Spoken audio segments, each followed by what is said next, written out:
For decades, scientists have assumed that during prehistoric times, humans have never really lived in the mountainous areas of North America.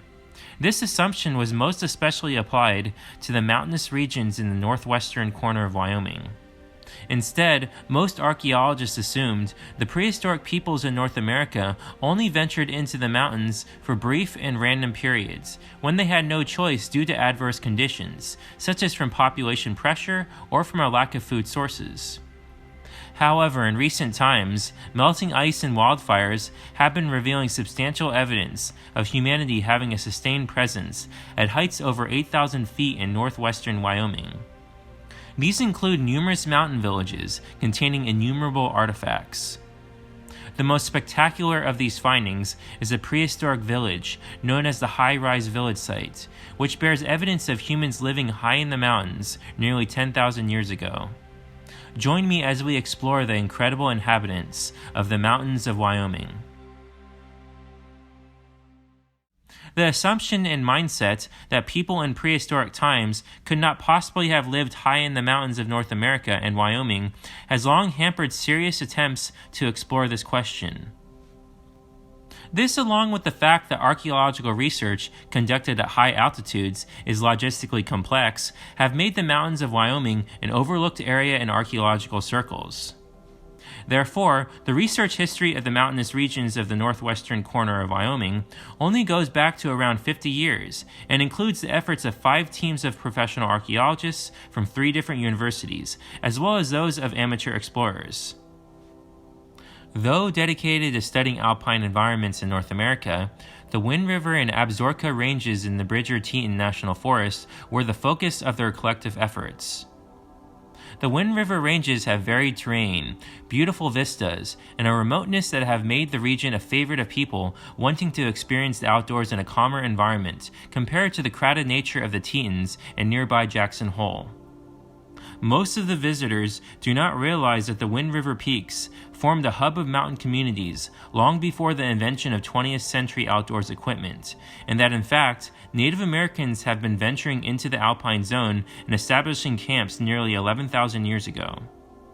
Most of the archaeological discoveries made by the teams of researchers in the last 50 years were made due in part to climate change, which has had the effect of melting ice on the mountains at increasingly faster speeds. Due to the melting ice, cultural and biological material that has been frozen in time for thousands or even tens of thousands of years are being increasingly exposed. Sites revealed by melting ice are incredibly valuable to archaeologists because the materials at the site are so incredibly well preserved compared to other artifacts found in sites subject to forces of decomposition. Discoveries from ice patches, due to the well-preserved nature of the artifacts, reinforce local tribal oral histories, and in particular, stories about how their ancestors lived at such high elevations. Some of the earliest discoveries were made in 1969 and 1970 by Colorado State University alumni, whom found 19 prehistoric sites located above 10,000 feet among the southern Wind River Mountains. In 1974, personnel from the University of Wyoming found 33 sites, which included 2 fire pits, soapstone vessels, stone choppers, and more than 24 styles of projectile points. In the late 1990s near Du Bois, Wyoming, amateur archaeologists found a conical dwelling made of tree branches and bark, otherwise known as a wickiup, on the east side of the Wind River Mountains. At first, no artifacts were found in or around the structure, but then a forest fire destroyed it a few years later. With the layer of decayed pine needles and other organic matter burned away from the fire, researchers were able to find artifacts of chipped and ground stone. In the early 2000s, the site was made known to the Office of the Wyoming State Archaeologist, prompting all parties involved to name the site the Burnt Wickiup Site. Knowing that more areas that had recently experienced wildfires could reveal artifacts and evidence of human habitation, archaeologists began investigating other areas in northwest Wyoming. The archaeologists were surprised to learn that alpine villages also had existed in what is now Wyoming during prehistoric times, as in the past such villages were thought to be largely an occurrence in the Great Basin region of North America. In August 2006, they found a major prehistoric village in the northern Wind River Range, near Du Bois. Documented at the location were more than 70 circular flat tops, dug into slopes that rise as steeply as 20 degrees. To put this into further perspective, a downhill step of 1 foot down a 20-degree slope is a drop of 4 inches. The circular flat spots were likely supports for wooden lodges such as wickiups. 4 of the pads had vestiges of these constructions. Taken all together, the entire site was as tall as a modern 30-story apartment building, which has lent the site its name of High-Rise Village. The site indicates knowledge of the alpine environment by the peoples who once lived there, as well as knowledge of lower elevations. Within the dug-up domestic structures, there was found a high diversity of tools and high frequencies of around 5,500 artifacts. The stone used to make these tools indicates that chipped and ground stone materials were locally sourced, but a surprising amount of material was also carried in from lower elevations. Radiocarbon dating of the hearths that once burned in the remains of the lodges indicates that the villages were continuously occupied from about 2000 BC to about 1850 AD. The main activities at High-Rise Village consisted of hunting, foraging, processing pine nuts, and making and fixing a wide range of tools. The social organization of the village was elaborate, based on the distribution of artifacts at the site, as each lodge contained largely only artifacts related to a specific task, such as tools related to butchering meat and cleaning hides. For example, the remains of another lodge only contained stone tools that were used to make projectile points, while another only contained artifacts and flakes left over from making cutting and scraping tools. This all suggests that there was job specialization as well as possible division of labor. The artifacts found inside the excavated structures at the High-Rise Village indicate anticipated reuse of the site. This is evidenced from stowed-away artifacts found in the foundational joints of buildings and the groundstone artifacts imported from lower elevation streams and nearby mountains. The construction of the residential dwellings involved several labor-intensive steps. The first step in building a lodge was excavating a platform. This platform was excavated into a steep slope, and the fill was pulled towards the downhill side. A rock wall was placed on the downhill side to maintain the dirt fill.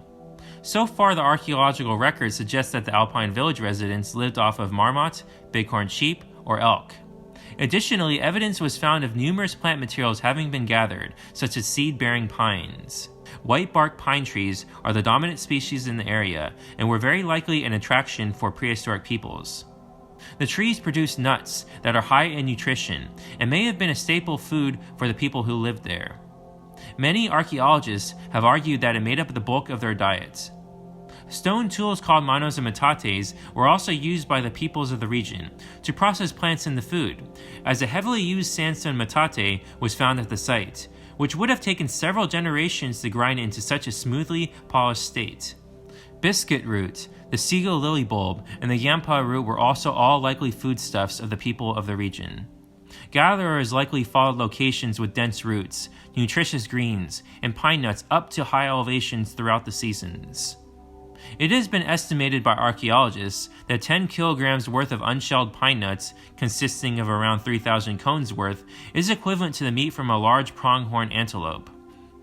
Reenactments done in the area by archaeologists have indicated that only collecting pine nuts for 5 to 8 hours a day from late August to the middle of October would provide a comfortable food base for winter use.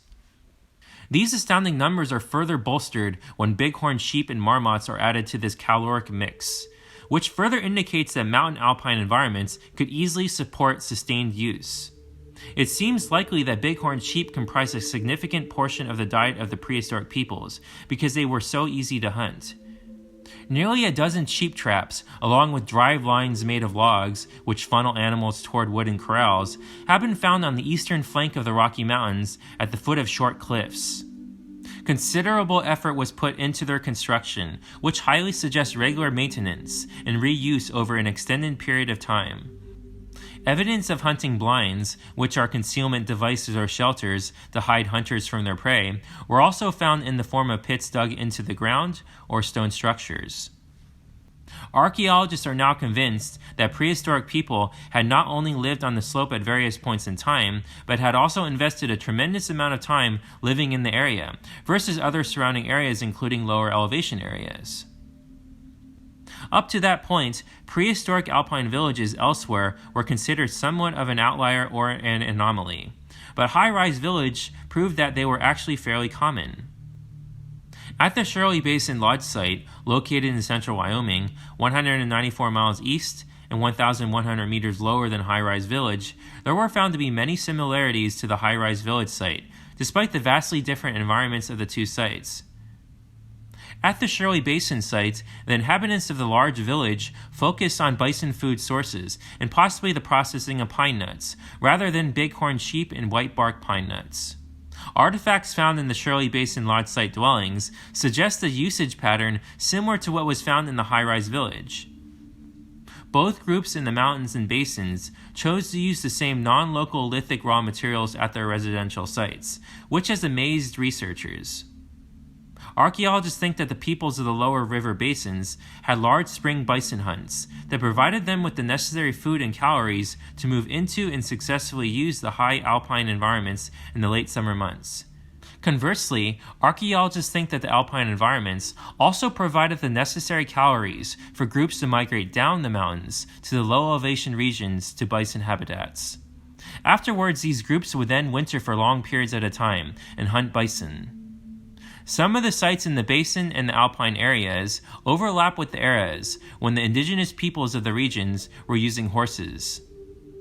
The possible use of horses by these groups of people could explain the use of non-local tools, as long-distance transport of stone sources is significantly easier on horseback. From 2007 to 2010, the same groups of archaeologists found 5 more villages bearing a similar nature in the Wind River Range. In 2008, a computer model was created to help anticipate the location of other high-altitude sites. The model used data from the region to aid its predictions, such as altitude, incline, sun exposure, temperature, and levels of vegetation. Between 2010 and 2011, 50 new sites were found with these new tools. These include 13 alpine villages that are similar in character to High-Rise Village. Many of these sites were enormous, being around the size of an American football field, and contained tens of thousands of chert flakes, eroding hearse, hundreds of complete tools including scrapers, knives, and projectile points, and broken ceramic vessels and soapstone bowls. North of the Wind River Range stands the Absaroka Mountains. Wildfires occurring between 2006 and 2011 have also unveiled numerous new sites and artifacts on the Absaroka Mountains. After the Little Venus wildfire, which occurred during the summer of 2006, archaeologists found and documented a vast amount of artifacts located near the surface. This time around, a greater range of artifacts were found, like ceramics, metal, glass beads, shards of obsidian, and animal bones. By 2011, in the wake of the North Point fire north of Du Bois, archaeologists documented over 17,000 chunks of chipped stone flakes in an area encompassing around 1,052 acres. Archaeologists estimate that they have only discovered around 50% of the pieces in this area they have studied. During the last 4 years, archaeologists affiliated with the Teton Archaeological Project have been investigating several ice patches and permanent snowfields in the Teton Mountains for thawing organic artifacts and paleobiological specimens. Ice patches are accumulations of ice and snow that do not melt during summers. Reinforcing their ability to resist melting during the summer are the wind-blown snows that dominate the area. The ice patches are not big enough to become glaciers, although snow in these locations can still turn into furin, which are layers of snow that are on the verge of turning into ice. Compared to ice patches which remain frozen for tens of thousands of years, glaciers and any material deposited into the glacier's accumulation zone will eventually be exposed to the elements sometime soon. Archaeologists have been searching for and studying ice patches, which are generally found in remote alpine areas, in the greater Yellowstone area for over a decade. The greater Yellowstone area encompasses about 24,000 square miles and consists of Yellowstone National Park, the 5 national forests surrounding it, Grand Teton National Park, and the mountainous south-central portion of a small part of southern Montana, which includes the Gallatin and Absaroka mountain ranges. Most ice patches bearing archaeological sites and materials occur below 3,200 meters. Despite this, sites have been identified as high as 3,414 meters. The seasonally rich forage of the 3,000 meters or higher plateaus of the greater Yellowstone area have attracted large numbers of bighorn sheep, bison, elk, and deer for millennia, but the ice patches themselves were also attractive to the animals. This is deduced from the remains of bighorn sheep and bison that have been found within ice patches.